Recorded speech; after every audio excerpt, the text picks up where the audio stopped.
Listen, you're not gonna find anything on me, okay? Trust me. Empty your pockets into the tray, sir, or we'll have to. Your pockets, sir? Lady, the problem isn't in my pants. Welcome back to Thinking Critical. This is Wes, and it's that time of the week where we talk all things X-Men. We're going to be covering X-Force number 12, I believe Marauders number 12, the new mysterious villain Solem. Also, we have some new information about the release of Children of the Atom. Like we've said here on the channel, we fully expected it to come out, and now we know when it will. We'll be covering that kind of at the end. Obviously, here with me to talk about the X-Men is the X-Men historian himself, the Marvel aficionado. Doc, how you doing? I am spectacular, sir, and I am happy to be with you here on this wonderful Saturday morning.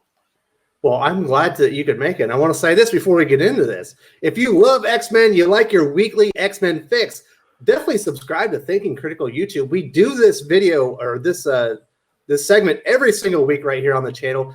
Hit the bell for notifications because you don't want to miss this. This is quality stuff right here. Give us a thumbs up if you love this content. Give us an enormous thumbs down if you think Doc is too much of a curmudgeon and he's a grumpy sack of shit, because we do get that feedback from time to time, Doc. Yeah, I know. Guys, come on. You don't have to like everything. Absolutely. There's no shilling here. Either, we're going to be honest no matter what. Even if I know the viewers want me to like something, I can't change who I am. Same here, man. Same here. If we don't like it, we just tell you. You just got to be honest about it. So let's get into the first big one. A lot of things happening in the X-Force. I'm so happy that they're done with the stupid plant people storyline. I did not enjoy that, but this was a weird issue. I recommend it, but it's not a highly recommend. They were getting through some stuff in here. They needed to put things on the table for the series to move forward. And the biggest one is, I don't know, it was really strange. Colossus has had a rough go of it in X-Force so far. He almost died trying to save all the mutants in Russia before they were X-filled and saved.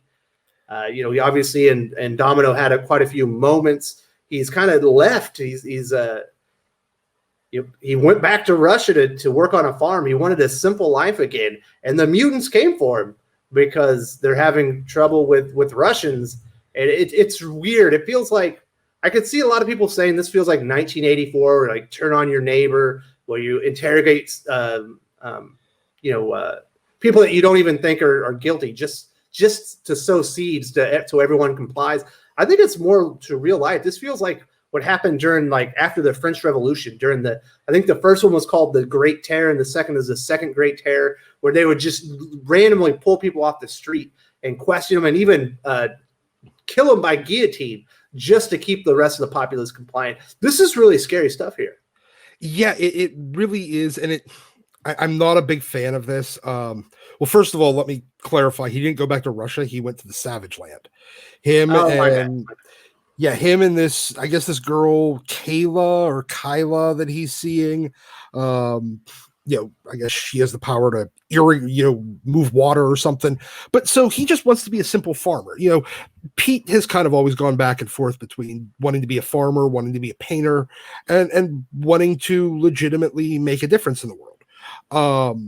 And he's kind of at that point where he just wants that simple life. And, I don't like the way that they're doing this, like the whole, making the Russians into some big, scary, it's got a cool Cold War vibe to it, but it doesn't really, of all the people to try to make an example out of, doing it to Colossus of all people makes about as little sense as you can imagine. I think that's the point, because we know for certain that he's a victim of all this, and he's a pretty, he's done nothing wrong. He put himself out there. He almost died, and I think that's the point, to show that they're willing to interrogate anybody just because of suspicions. Of course, we do hear that Charles has made some guarantees. He's been able to read everybody's minds, but Beast isn't having it. And there's two pieces of characterization we absolutely have to hit before we get into Zeno. Beast feels like this is the Beast from Illuminati. Doesn't feel like the real Beast, although it makes sense because Hickman wrote that storyline when he was part of the Secret Avengers, the Illuminati. And then the only character that makes any sense right now is Wolverine. Yeah, it really is. I mean, Wolverine is definitely the only one that makes sense here because Beast is basically doing all of the stuff that he criticized and left the X-Men because Scott was doing when he was running an X-Force team that he told Beast he wasn't running. You know, it was very morally gray. And you know, Beast is here just trying to, you know, he's taken a very ends justify the means approach, and that is not Hank. That really isn't. I mean, maybe Illuminati Hank, okay, I can see that, but this is not the X-Men Beast that we, you know, our jumping blue ball of fur. Mm-hmm. That's not him, and I don't like it, and I can't tell if this is another one of those. They're messing with, you know, characters acting wildly out of character. I think it's a further demonstration that something is wildly wrong in Krakoa, and we're not supposed to think that this is a good situation. Yeah, because that white page where he's basically just deciding, hey, we're going to be suspicious of every single Russian, no matter how close they are with us. Very, very much gives me a World War II Japanese internment camp vibe.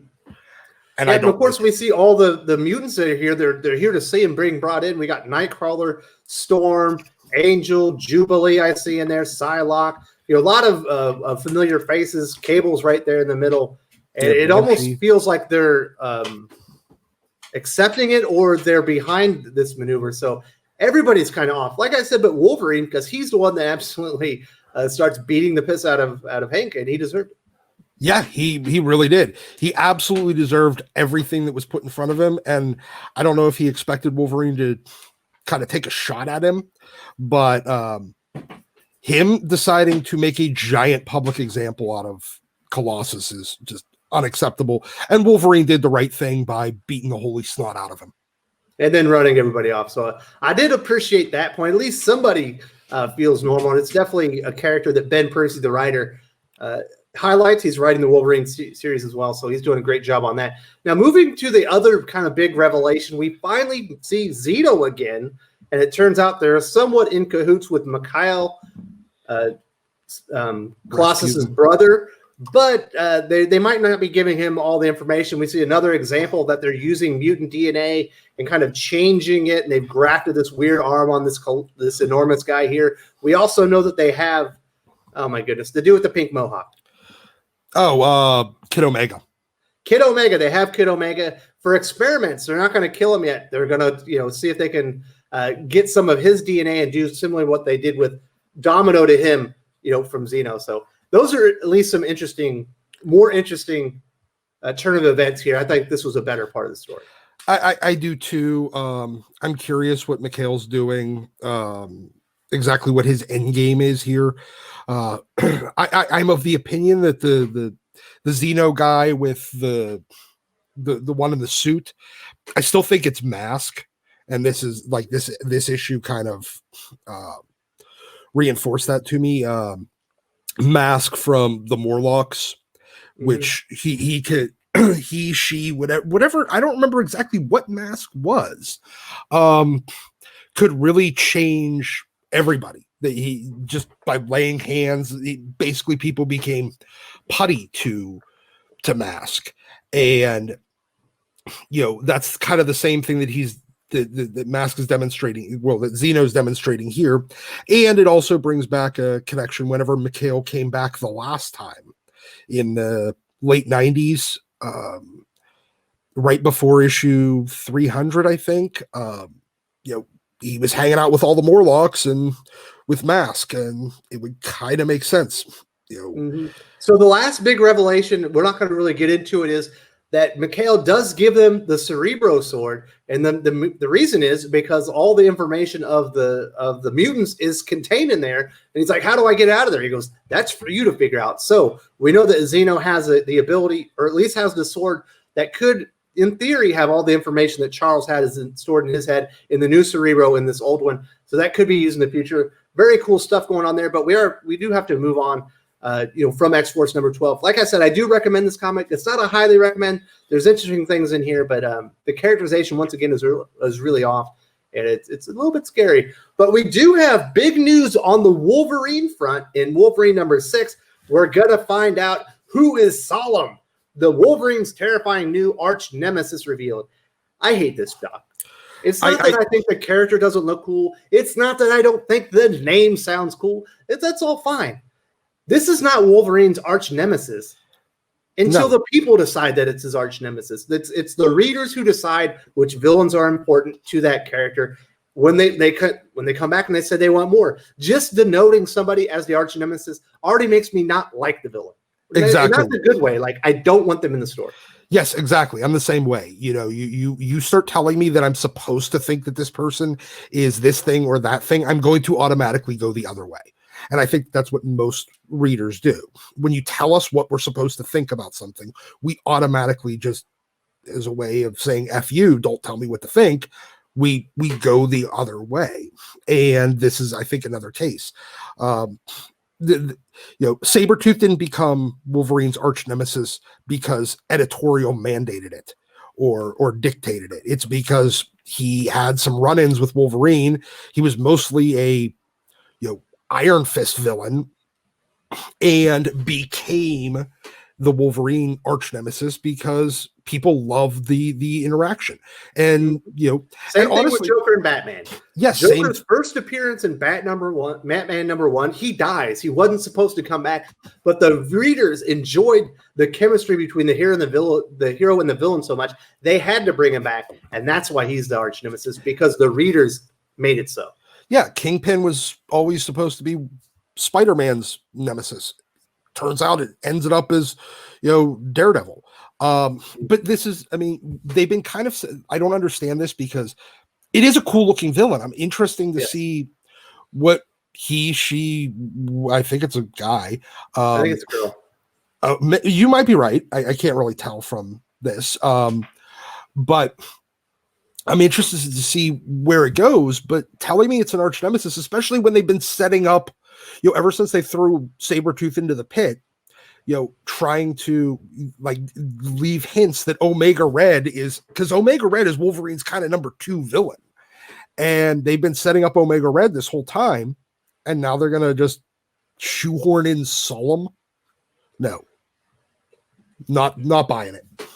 Solem does appear to be some type of witch or something like that. We obviously have some books there. We got some cheese, some grapes, some medieval looking candles, a goblet. Yeah, and it's one of the original sword bearers of Araco from, I don't know, maybe it might have been one of Apocalypse's original horsemen. I'm not sure which ones were the actual horsemen and which ones were just sword bearers, so whatever. Mm-hmm. But so it could very well be important and cool, but they shouldn't sell it like this, because I ain't buying it. No, you tell me that I'm supposed to think that it's their arch nemesis, I'm going to say no and F off. Absolutely. All right, we got to get into Marauders number 12. Obviously, Jerry Duggan has driven me off the series. I am reading it a little bit because one of the viewers is sending me their Marvel code so I can read it digitally. Not a huge fan. In this one, Marvel finally confirms X-Men's Kate Pryde is bisexual. That's a long-standing, reader theory. What did you think about the execution? Was there anything else in Marauders number 12 that you enjoyed? Well, first of all, just kissing the girl, that giving her a peck on the lips after. I thought you were going to say tits. No, just a peck on the lips after she gives you new knuckle tattoos is. I don't know if that necessarily confirms any sort of. She is a pirate, it's a European custom. Yeah. Maybe she's sailed the high seas. Yeah, it's more of I think that's more pirate than bisexual thing. I don't. You think this is wishful thinking on the part of Thomas Bacon and the other folks over at Green Rant? It's absolutely it's a combination of testing the waters for it and wishful thinking, because they're referring to it as queer baiting. I don't get that. You're the reader. You draw whatever conclusions out of it you want to draw, and then whenever they don't come true, sorry, you don't get to get mad about that. Mm-hmm. No, honestly, this issue was terrible and boring. I read it. Literally nothing happens for the entire issue except for Kitty gets new knuckle tattoos and rides a horse a couple of times. Yay. That was the entire issue. There was no furthering of the plot. Okay, fine. She knows that Shaw killed her. Great. Boom. And she rode a horse. That's amazing. Yeah. All right, let's move on. Sounds like not worth our time. It's really the nice. last bit of information we know, I mentioned at the beginning, we finally know when Children of the Atom from Beat Ayala and Bernard Chang is going to release. This was solicited, and then when the pandemic happened, it kind of got pulled back. The trailer came out right about the same time as, was it New Warriors? Yeah, sure. About a couple of weeks before, but New Warriors definitely panned across the board. Children of the Atom kind of got dumped into it. I can see why. Beat Ayala, not a writer that moves a needle for me personally. I think Bernard Chang's an okay artist. I think this is a terrible idea. I don't think this is what you think it's going to be, the Chimera. I don't think that's what this is. It's not what they've been billing it as, at least as far as the way that they've marketed it so far. But it is coming out in January. We knew this would come out. This is Dawn of X. This is one of their best-selling lines at Marvel right now. This isn't like New Warriors where you can easily just maybe put it into release it as a graphic novel or a trade or something like this. This is something that they're invested in. We know Beat Ayala is working on some other Dawn of X books. I think she's writing an issue of Marauders coming up. I don't know. You excited about this? You still want it to just go away? I was really hoping that this book was going to get memory hold because of the pandemic. They had the opportunity to do that, but I guess, you already paid the page rates. Might as well put it out. You're going to dump it out there anyway. And well, supposedly it was originally billed as an ongoing, and now it's a miniseries. So at least it's limited. I hope that it graduates to one shot really quickly before the first issue comes out. Digital only. Yeah. I mean, look, this is, and unless this is the only thing that could possibly redeem this book, because the concept itself as presented is atrocious. Weird, basically cosplay superheroes. It's Generation Z, Doc. You're not excited to see Generation Z try to emulate their favorite heroes? No. Go be your own thing. That's what Generation X did. You can't be Generation X by copying Generation X. No, this is the only thing that was going to redeem this thing from being an absolute and utter waste of paper is would have been if it really explored the Chimera thing and got into that. But if they play it as straight as the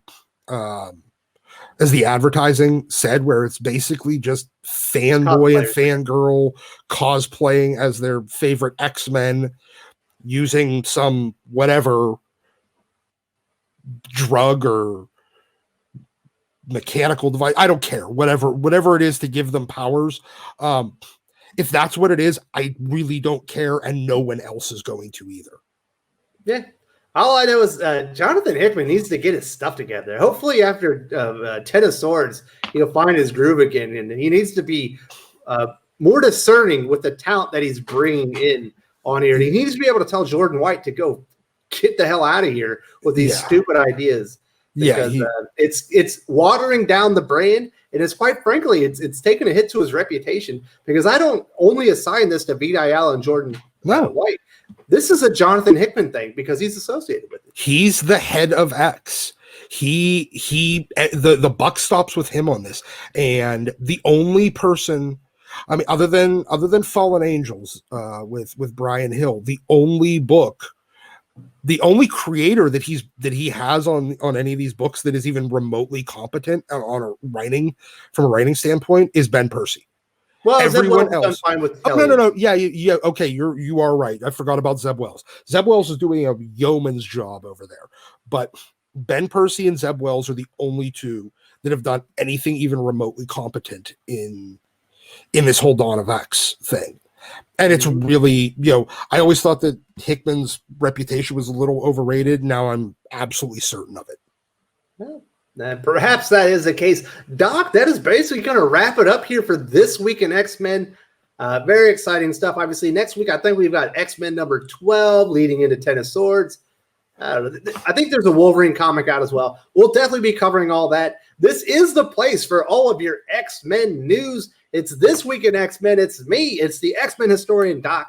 Is there anything you need to say before you wrap this up? Come on, guys, get it together. X-Men should be so much better than this. Absolutely, and don't forget to give us some comments give us some feedback in the comment section. What do you think about all this? Are you excited for Solem? What did you think about the weird fascist state on Krakoa? Do you still think they're the good guys? Because I'm certain that they're not. We want to hear what you think. Absolutely.